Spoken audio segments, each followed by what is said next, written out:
I've been around the block a few times, literally and figuratively. My name's Frank, and I'm a bulldog with a lot of opinions. I live in Brooklyn with my human, Henry, a nice enough guy for someone who's always running off to some place called work. I still don't understand what that is, but whatever it is, it must be very special to him. He leaves me alone with only a few toys and the hum of the refrigerator to keep me company. But that's fine.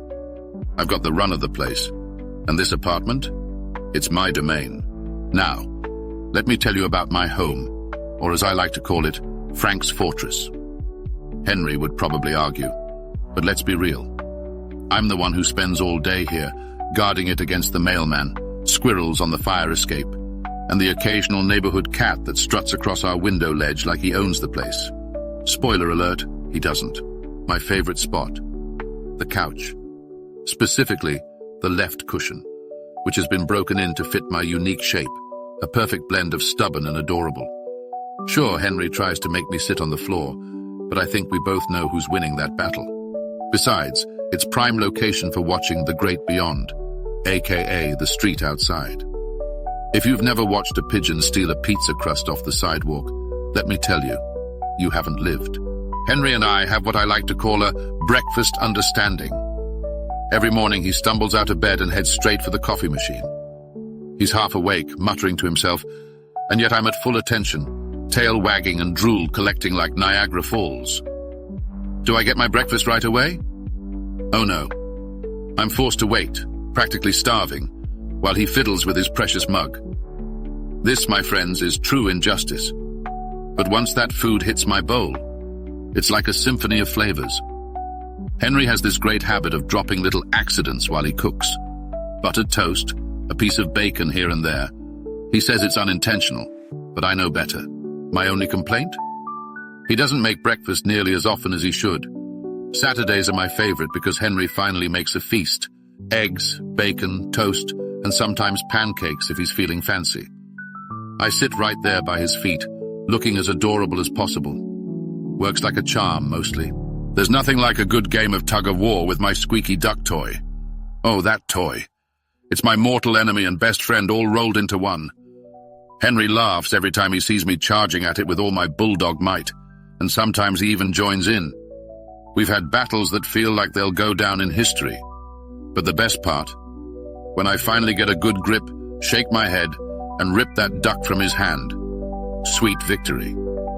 I can tell he's pretending to let me win, but I take it as a win nonetheless. Then there are the moments when Henry is busy. He'll sit down with his laptop, and I'll start my usual routine of subtle hints for attention, nudging his knee, sitting and staring right into his soul, and finally, the old flop on the floor with a dramatic sigh. Sometimes it takes a few rounds, but I always win. After all, who can resist this face? Ah, nap time, a sacred tradition. Henry doesn't quite understand the importance of naps. He's always saying I sleep too much, as if there's such a thing. He should see the science behind it. Okay, maybe there's no science, but the point is, a bulldog's got to rest. The couch, my bed in the corner, Henry's bed, when he's not around to protest. These are my sanctuaries. My favorite? The patch of sunlight that hits the carpet just right around noon. Nothing compares to stretching out in that warm glow. I've noticed that Henry often takes pictures of me during these moments. Must be hard to capture all this majestic energy in a single frame, but he tries his best. Occasionally, he'll take his day off and join me on the couch for what he calls movie night. It's mostly him eating popcorn and me sitting there, praying to the popcorn gods that a piece or two might fall my way. Let's talk about my job as the official guardian of this household. Henry doesn't appreciate it nearly enough, but it's a tough gig, keeping the place safe from all manner of threats. I mean, sure, there's the mailman. He's persistent. Then there's that pesky cat who seems to take pleasure in taunting me from the fire escape. But the worst, the vacuum. That noisy beast only comes out when Henry's in a cleaning mood, and every time it does, I'm ready to defend my turf. I bark, lunge, and, yes, sometimes run the other way, but it's all part of the strategy. Henry doesn't quite get it. He laughs and says, "Frank, it's just a vacuum." But does he know how dangerous it is? Does he hear the evil whirring noise it makes? I think not. So I persist. Better safe than sorry, I say. Ah, baths, the bane of my existence. Henry has this strange belief that I need to be clean. Personally, I think I smell just fine, like a bulldog should. But every once in a while he gets this look in his eyes and says, "Come on, Frank, it's bath time." The dreaded words. Before I know it, I'm being carried to the bathroom where the water is running and there's nowhere to hide. Last time I put up a good fight, wriggled and squirmed, but Henry is as stubborn as I am. There I was, standing there in the tub, soggy and looking like a drowned rat while he scrubbed me.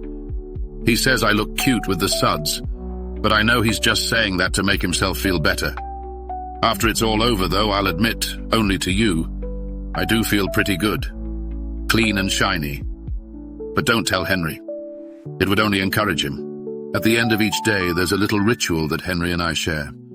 He sits on the edge of his bed, gives me a good pat on the head, and mutters something about me being the best dog in the world. Then, he climbs under the covers, and I hop onto my bed, strategically placed at the foot of his. Some nights, if I'm feeling extra cheeky, I'll wait until he's almost asleep before I tiptoe over and plop down right next to him. He'll sigh, but he never pushes me off. I think he secretly loves it. In those quiet moments, I feel like this is exactly where I'm supposed to be, right here with Henry, my human. Sure, he can be a little clueless about things like breakfast times and the importance of naps, but he's mine. And that, my friends, is why home will always be my favorite place in the world. Now, some of you might think a city dog like me doesn't get much outdoor action, but you'd be wrong. We have a little backyard behind the building, a scrappy plot of grass and dirt, but to me, it's my own personal jungle. Whenever Henry lets me out there, I go wild. I sniff every inch of ground, hoping for any new smells. Sometimes, if I'm lucky, I'll find a stick, which becomes my grand prize. One time I spotted a squirrel. Oh, the thrill! He was sitting there twitching his tail, looking smug. I launched myself toward him, barking like a madman. But wouldn't you know it? That little furball dashed up the tree before I could even get close.